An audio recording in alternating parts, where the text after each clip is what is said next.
In the headlines, farmers with property at Newfoundland fed up over the theft of their produce, calling on the authorities to intervene. The presence of a growing cane toad population here threatens the already endangered mountain chicken. And all government social programs, including the NEP and the SWCare, to remain intact in the upcoming national budget. I am Andrea Lee with the Channel 5 News. Details after this.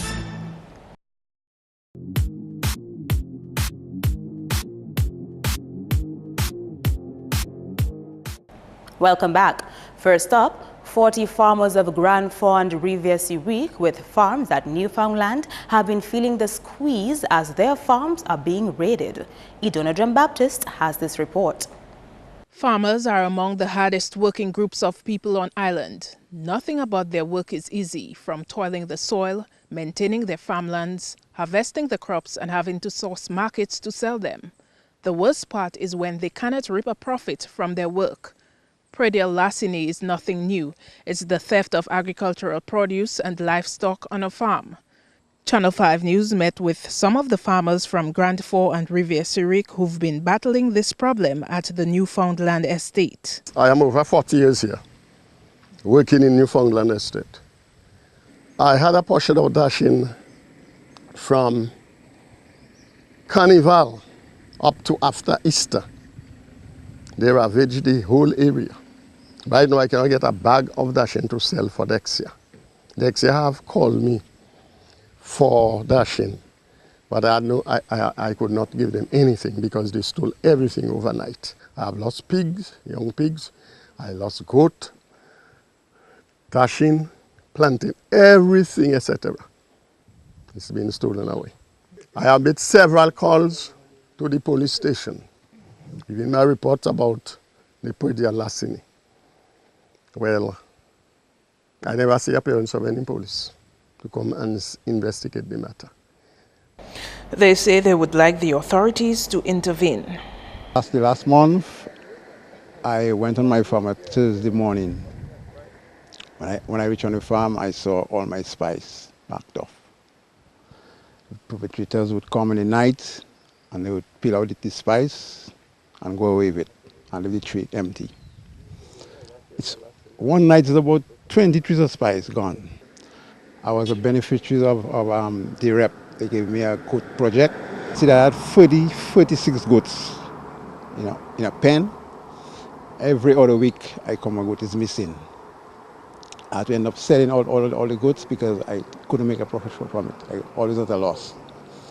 My vanilla, I grow vanilla, I grow spice, I grow a lot of other crops. And everything has been stolen away. So, and we exactly know who is doing this to us farmers. And all the farmers in the area have the same problem. It's acknowledged that predial larceny is one of the most difficult crimes various governments struggle to get under control.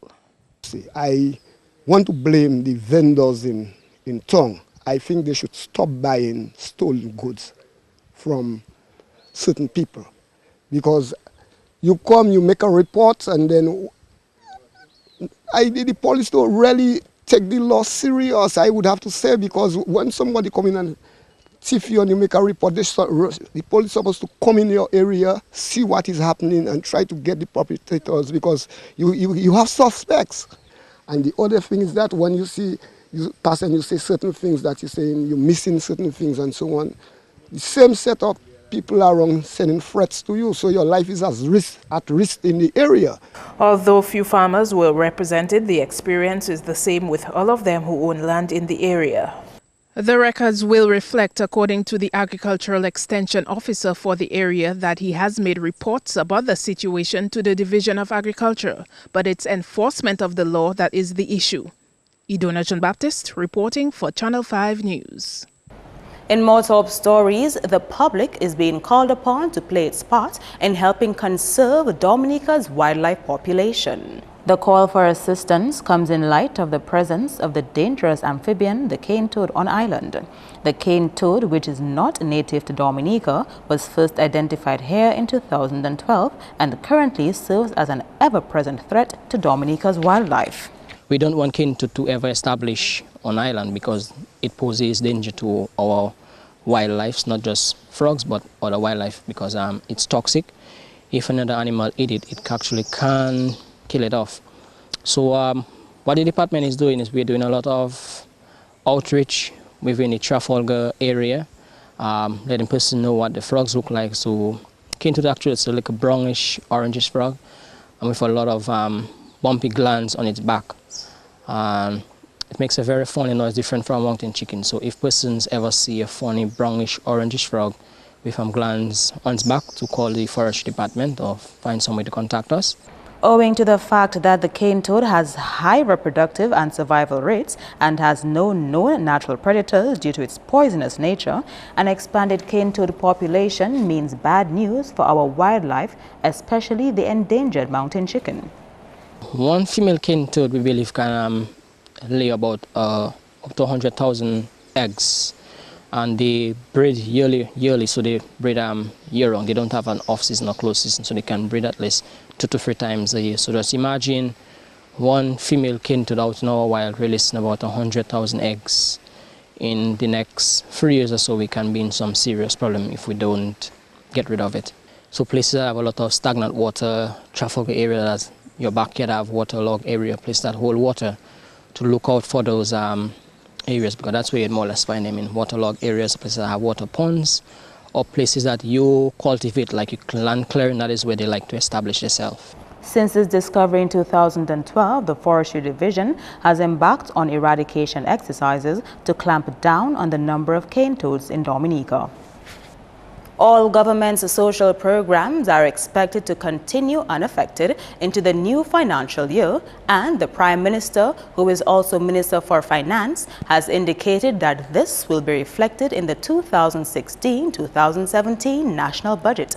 Julian Morris has more. These programs include, among other things, the Yes We Care program, school transfer grant, and the public assistance program. The National Empowerment Program will continue. The apprenticeship program, where we're training young people and adults in skilling, in getting them a skill, and reskilling them, retooling them to more adequately take advantage of the opportunities that have been created in the economy. Small business support will continue. You have over I think over $3 million or so that will go towards small business across the country, where we're providing direct grants to many small businesses to either sustain their existing business or bring in new businesses. We have rural enterprise centers. We have in Paybush, we have in Kalanago territory. We have some elsewhere. We intend to expand it in the new financial year to create it, to enhance the cottage industries which we have across Dominica. The Prime Minister says Tropical Storm Erica left the country with an enormous challenge, but government is not daunted by it. He says his administration sees the Erica challenge as an opportunity to build back better with more resilient infrastructure. When Parliament meets Tuesday, the Prime Minister and Minister for Finance will present the estimates of expenditure for the financial year ending 30th June 2017. This amounts to $680,798,000. In other news now, a U.S. emergency disaster management expert is recommending that microgrid power systems be considered to ensure communities have power during weather disasters.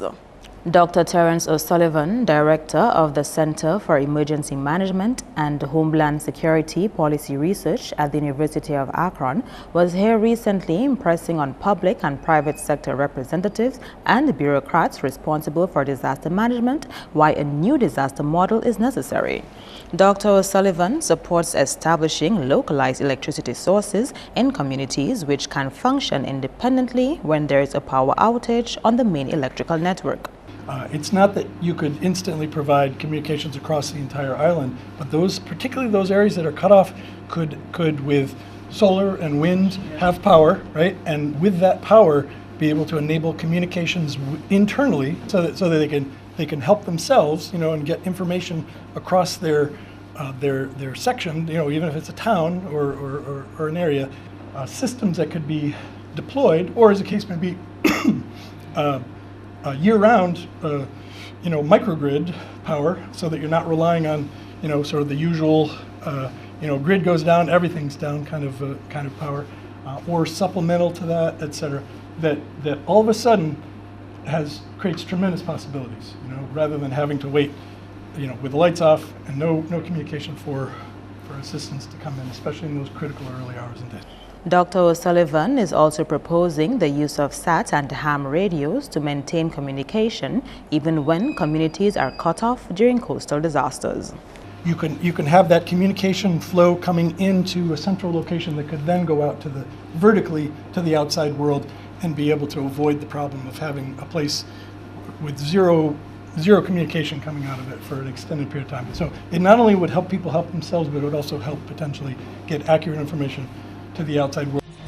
Coming up, a budget cut could result in changes to the DAT's annual Summer Teachers Workshop.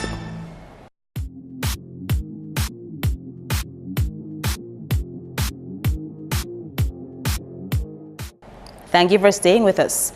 The financial sustainability of the Soil Waste Management Corporation is at the heart of some of the company's lingering problems in terms of the efficiency of its operations. And Prime Minister Skerrit says government is laying the groundwork for resolving some of these issues.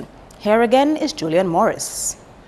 Government has engaged consultants to look into the challenges being experienced by Solid Waste Management Corporation. Some of these challenges include the lack of suitable trucks to haul garbage, a situation which can create health problems for employees. These consultants have met with solid waste staff and board members, as well as private sector representatives. The Prime Minister says the consultants' report will be critical in terms of providing recommendations. He plans on using these findings to engage the public on the issue. What we have sought to do is to bring in some experts, independent experts, to examine the Solid Waste Corporation and to advise the government on what actions we can take to cause the solid waste to be financially sustainable. Because the truth is, you always have a challenge from time to time of meeting your commitments and your obligations. Some of it are self-inflicted, because there's some things I believe we can do differently at the Solid Waste Corporation level. But that's for another time and place for discussion. But that's in the spirit of transparency, I wanted to bring this in. But I think we have to find a better way of the financial sustainability of the solid waste. And we felt it would be better to bring in independent people to examine the system and to advise us in the course of action. In the meantime, the Prime Minister believes the management of waste cannot be left solely to the Solid Waste Corporation. We cannot be sending everything to the landfill. We have to be able to keep some things in our yards, in our homes, in our communities. Because it's a challenge. Some of us who operate the equipment, we have to be more careful with the equipment and the solid waste equipment, and we do not damage it. We should not overload the trucks. Because the hydraulic system will get damaged if we overload the trucks. And if the hydraulic system get damaged, then the truck is of no value, until you fix it. I take note of the fact that the conditions that you work in, that you need better equipment and better protective gear and so forth. So those points are noted. But I think if we're able to find a mechanism to allow for greater financial buoyancy of the Solid Waste Corporation, I think some of the issues that you've been experiencing, I believe the Solid Waste should be in a better position to address them. And as the Dominica Association of Teachers is wrapping up its annual summer workshop, teachers are being cautioned that the workshop will see some changes come next year. That disclosure was made by President of the DAT, Celia Nicholas. The annual summer workshop is part funded by the Canadian Teachers Federation. However, reduced funding from the overseas body is expected to have an impact on future workshops. And all governments are being held to accountability by their citizens and of course by those who support them. So the percentage is reducing. So this is why too, the monies which we receive from the Ministry of Education to assist us in doing those workshops, we negotiate that. This is part of our negotiation parcel. So it cannot be taken away from us. So what we are saying, come this negotiation, the amounts will have to be increased in order that we take care of the shortfall when it does come. Teachers were cautioned that workshops will still be beneficial despite the impending change. We hope it's not a matter that teachers are going to say, and we have the attitude of, we never miss the water until the well turns dry. So we will inform you there will be a workshop, whatever the case may be. We will continue having workshops, but the format and the execution of it will change. Nicholas noted that Dominica is in a unique position as its request for a workshop with the CTF has never been turned down. For the DAT CTF MOE summer workshops, we know it has been episodes of success, even if we say it ourselves. If they were not episodes of success, the DAT would not have been a constant for almost 50 years to have workshops in Dominica. We have never had a break. We have never sent up our proposal and for us to be rejected. Some countries this year have been rejected. Again, accountability. That's news. Coming up, your sports highlights with Kenny Williams.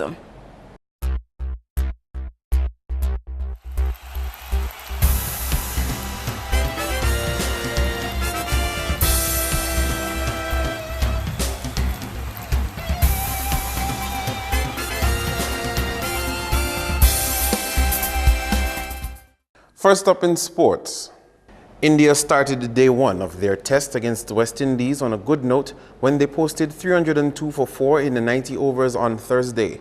Second place ODI batsman Virat Kohli had a fine batting performance with 143 not out from 197 balls, including 16 fours. Shikhar Dhawan assisted with 84 while A. Rahane and R. Ashwin added 22 each.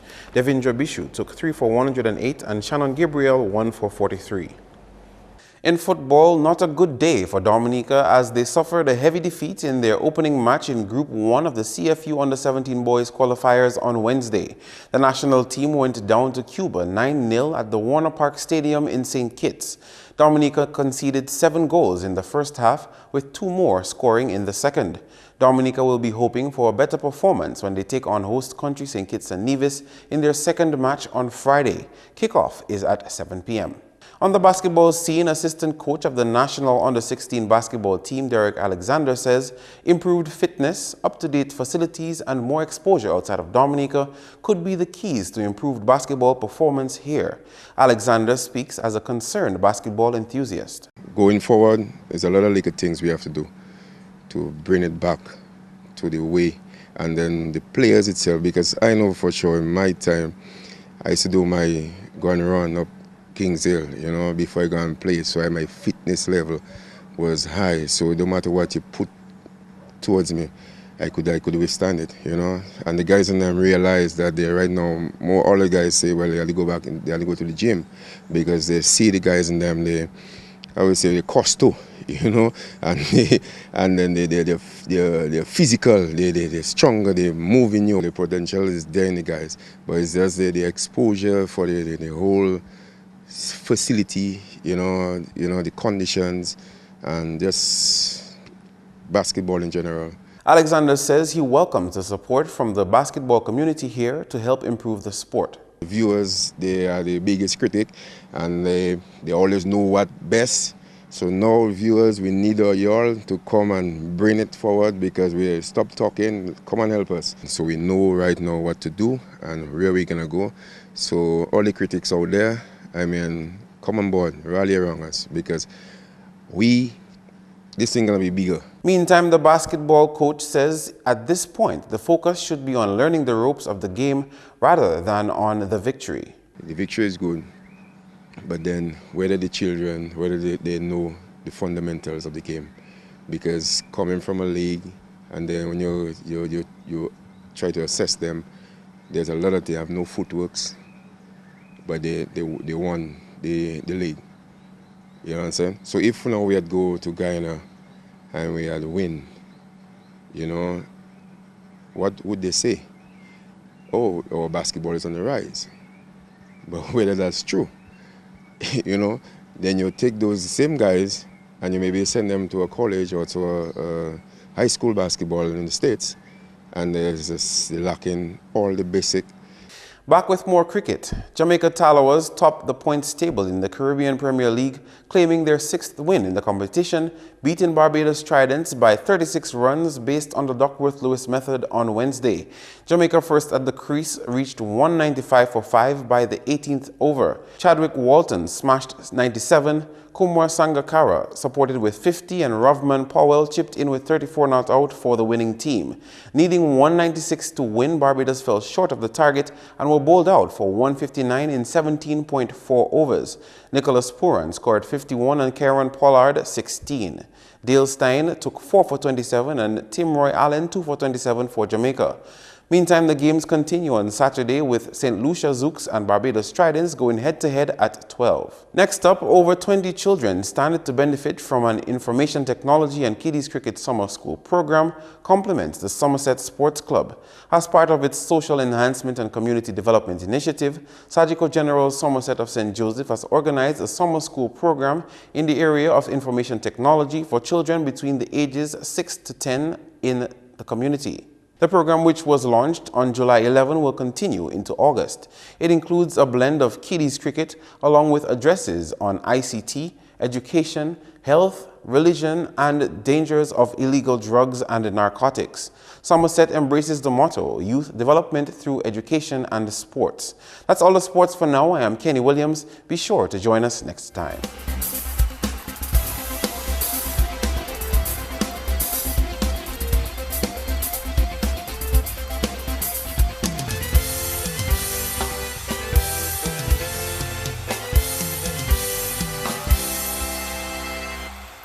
Your weather report is next. Good evening and welcome to tonight's weather broadcast. I am your presenter, Annie Joseph. The Atlantic high pressure system reestablished itself across the area today, resulting in generally fair to partly cloudy skies across Dominica. Visible satellite imagery showed few low-level clouds over Dominica throughout the course of the day. Radar imagery indicated minimal shower activity across the Lesser Antilles. Conditions for tonight, fair to partly cloudy with brief showers. Tomorrow, cloudy skies with scattered showers expected, mainly during the morning. However, as the day progresses, an improvement, fair to partly cloudy skies with brief scattered showers. Sea conditions, slight to moderate in open water with waves up to 5 feet. Taking a look at the extended forecast, again tomorrow Friday, cloudy skies with scattered showers during the morning, and by afternoon, fair to partly cloudy skies with brief showers. Weak and stable conditions on Saturday will result in an increase in cloudiness and scattered showers. On Sunday, partly cloudy to cloudy skies with scattered showers. And across the region, the Atlantic high pressure system will result in partly cloudy to cloudy skies with scattered showers. On the international scene, partly cloudy conditions in New York, some thunderstorm in Miami and Caracas, some rain in London, and clear skies in Beijing. The sun will rise tomorrow at 5:45 a.m. and set at 6:39 p.m. For up-to-date information, log on to our website at weather.gov.dm or call the weather hotline at 447-5555. Thank you for viewing and join us next time. Good night. To end the news, the headlines again. Farmers with property at Newfoundland fed up over the theft of their produce, calling on the authorities to intervene. The presence of a growing cane toad population here threatens the already endangered mountain chicken, and all government social programs, including the NEP and the SW Care, to remain intact in the upcoming national budget. Feel free to contact us at news@marpin2k4.com. You can also access our past newscasts on our YouTube channel. On behalf of the entire production team, I am Andrea Louis, and to all our viewers around the world, thank you for watching. Join us next time.